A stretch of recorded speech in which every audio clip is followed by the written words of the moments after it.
ചൂട് കൂടുതലായി ഉള്ള പ്രദേശങ്ങളിൽ വളരുന്ന ചിരസ്ഥായി ഔഷധിയാണ് മരൽ.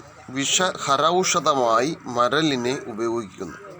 മൂർവ, നാഗദമന, നാഗധമനി, മുർവി, മരുഭാഗ എന്നിങ്ങനെയുള്ള സംസ്കൃത നാമങ്ങളിൽ മരൽ അറിയപ്പെടുന്നു.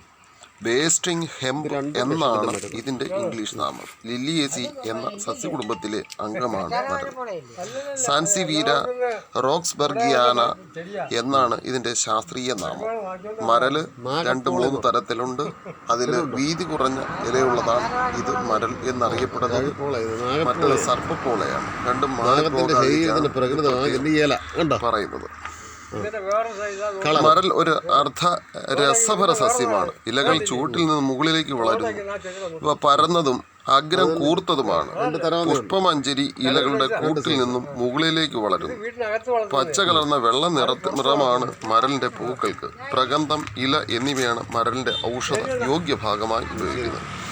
മധുരരസവും സ്നിഗ്ധം, കുശിലം എന്നിങ്ങനെ ഗുണവും ശീതവീര്യവും മധുര വിഭാഗവുമാണ്. ഇതിന്റെ ആയുർവേദ പ്രകാരമുള്ള രസാധികം സാൻസിവീരിയം എന്ന ആൽക്കലോയിഡ് മരലിൽ അടങ്ങിയിരിക്കുന്നു.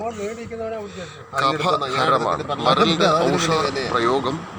ഇതിന്റെ വേരിന് വിരേചന ശക്തിയുണ്ട്. മരലിന്റെ ഉപയോഗം പനി, വിഷം എന്നിവ ശമിപ്പിക്കുന്നതിന് കഴിവുണ്ട്.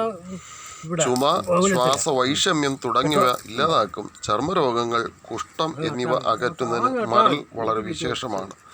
വാതവികാരങ്ങൾ ഇല്ലാതാക്കുന്നതിനും മരലിന് കഴിയും. മരലിന്റെ ഇലയുടെ ഇളം തലപ്പ് അരച്ചത് തേൻ ചേർത്ത് സേവിക്കുന്ന തൊണ്ടവീക്കത്തിനും തൊണ്ടവേദനയ്ക്കും ശമനം.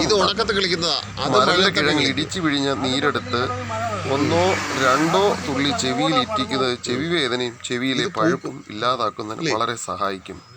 മരലിന്റെ കിഴങ്ങ് ഇടിച്ചു പിഴിഞ്ഞെടുത്ത നീര് 5 മില്ലി മുതൽ 10 മില്ലി വരെ തേൻ ചേർത്ത് ഉപയോഗിക്കുന്നത് തൊണ്ടവേദന, ചുമ, കഫക്കെട്ട് എന്നിവയ്ക്ക് വളരെ ഫലപ്രദമാണ്.